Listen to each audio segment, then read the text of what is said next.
had a go ball on the play before, and I was taken out. He wasn't. We were rotating. We were rotating Tavon in there. Had a couple good opportunities with Tavon. Unfortunately, we weren't able to cash in on him. Are you healthy? I'm healthy. Yep. You are. Okay, so first of all, we showed you the third down play. He didn't really run a go route, so that's A. But B, for the football fans out there who don't fully understand how this works, is it a reasonable explanation to say whatever he ran on third down is the reason he's not on the field on fourth down? Not in that moment, absolutely not. In a normal game, potentially, totally. But in that moment, absolutely not. Because, one, there's 30 seconds left in your season. You don't have another game that's going to be worthy to play next week if you don't win this one, technically. Two, in fourth down, if you need to come off the field, your coach should call a timeout. Once you call the timeout, then you can come back onto the field. There's no way that Amari Cooper should either, one, be allowed to be taken off the field because he's got to fight as a player to stay on the field. You traded a first-round pick for me, and we talk about Dak Prescott wanting to go to the owner for money. If you're going to go to the owner and ask for that money, you better make sure that your behind is on the field in that moment. Two, your coaches call a timeout to make sure he's out there with you. Three, if he doesn't, the quarterback, call a timeout. You make sure your best player's on the field. Yeah, I mean, the ball can only go to one person. Unfortunately, he was on the sideline. So how in the heck, and the only thing I can think of is that because he was like an ex-receiver, the in guy on the line of scrimmage, that they decided that they knew he would get doubled. So who cares? Throw it to him anyway. But that's the only thing I can think of. Maybe they thought, well, if we pull him, we can get the ex-receiver one-on-one. They did, but who cares? You got to get it's about. See, Dallas has it all wrong. They have it all wrong. Joe Paterno, many years ago, he said, in moments to win the football game, it's players over plays. We say that all the time. Right. You made a first-round draft pick trade for Amari Cooper to not only get your quarterback to play better, but was not happy about it. When you saw what he said there, when we saw that again the second time, and it struck me even more, he was like, well, they took me off the field. Of course. Like, he's blaming being taken off the field. LeBron James does he want the ball? Does he want to shoot when the game's on the line? That's what this kid does too. Why? He's the best player. Like, it makes no sense. Here's the biggest problem that Dallas has. Dallas makes it about everybody else. Like, here's who we're playing or whatever. All right, their mentality should be completely the opposite. It's about us, not about them. I could care less who the hell we play. They have that kind of talent, yet they don't prepare the same way. Their game plan certainly isn't that way. And in the critical moment, they don't even have the guys out there. It blows me away. But I've seen it over and over with this football team. Marcus, what about Dak Prescott after this game and the contract and everything that he was trying to get done for himself? Where does that stand in your mind?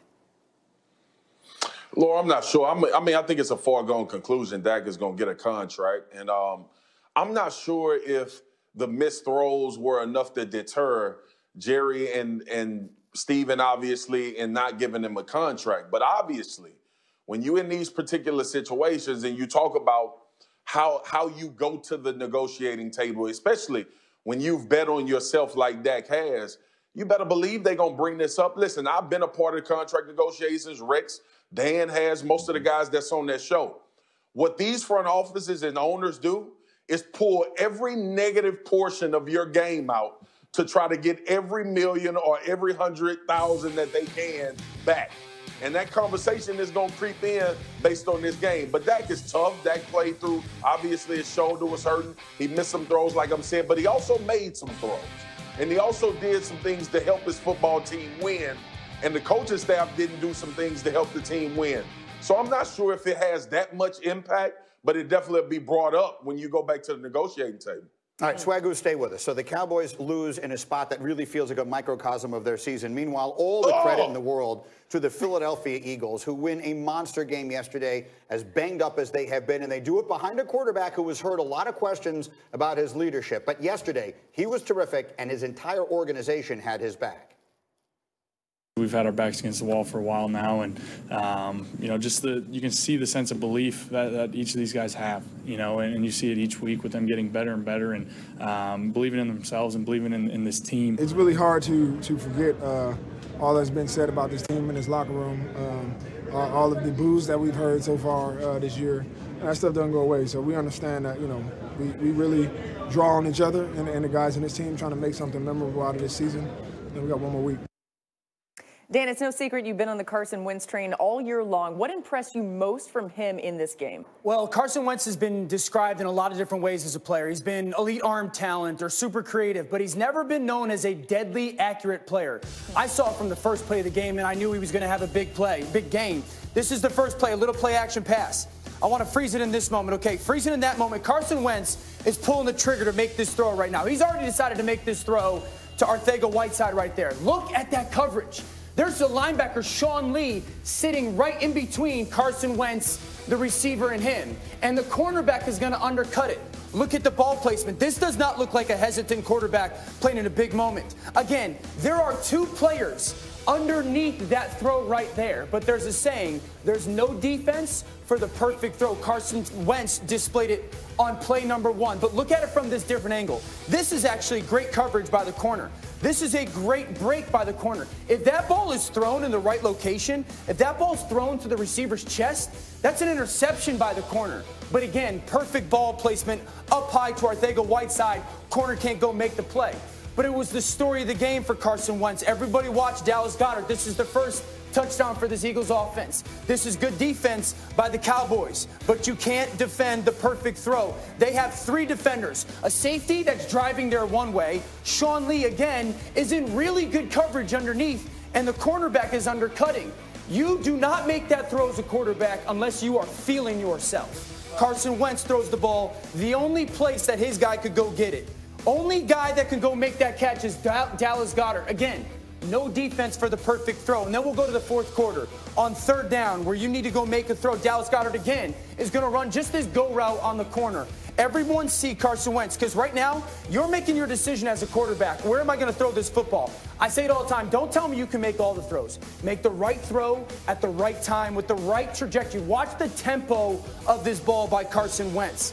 The air that he takes off to allow Dallas Goedert to make that adjustment and throws it perfect where Heath can't get his hand on it. You remember that movie, The Patriot, when Mel Gibson is telling Heath Ledger, aim small, miss small, because it creates perfect aim? Carson Wentz yesterday aimed small, he had no misses, and he was perfect in his accuracy. Carson Wentz feeling himself, therefore Dan Orlovsky feeling himself. Greeny, so much more to come on this game for the rest of the morning. What was that? Oh, my goodness. Dan is... Jones walks away dejected. The Eagles win the monster showdown in Philly. Yeah, unfortunately, we didn't get the job done, and we all have to own it. I have to own it. The coaching staff has to own it. All the players and staff members have to own it and give the Eagles credit. And now we have to go forward. Unfortunately, we don't control our destiny anymore, but we do control our opportunity next week. We're too talented of a team and individuals to not make the plays, starting with myself. And it's disappointing, it's frustrating, but we all take responsibility. We all expected to leave here as the NFC's champs. We're not. A disappointing setback for that locker room and for all of us, and I know it is for the fans. All right, this is going to be the hour of accountability. We have lots of people who are going to have to take their medicine this morning, and the first of them is right there. Marcus Swagoo Spears, former Cowboy, makes his home in Dallas. Big fellow, the floor is yours. What was the single biggest reason the Cowboys lost this game yesterday? Sense of urgency, G. Like in these type of games, man, and being in these games when I had to go to Philly with the Dallas Cowboys to win, the sense of urgency, the drops, the inability to not get people on the ground, Miles Sanders, i.e. You look at Carson Wentz, played a great game, but 17 points. Philly wanted to give Dallas the game. They tried to hand it to him 4 or 5 times throughout the day, and Dallas couldn't capitalize on it. And this is exactly what we talked about week in and week out. What team will show up? We just saw them 2 weeks ago show up against the Rams and say, man, that's a scary team if they can consistently play that way. But I give the Eagles credit. The only thing I don't like is the pettiness by Dan to act like Carson Wentz threw for 500 yards and they scored 40 points. We all watched the game, and I gave Carson Wentz some credit during the game, and he deservedly so made some throws. But let's not act like they scored 40 on the Cowboys. It was 17-9, and the Cowboys actually had opportunity after opportunity after opportunity to win the game. All I hear when you talk there is wah, wah, wah, wah, wah, wah, wah, wah, wah. They scored 17 with me playing receiver, no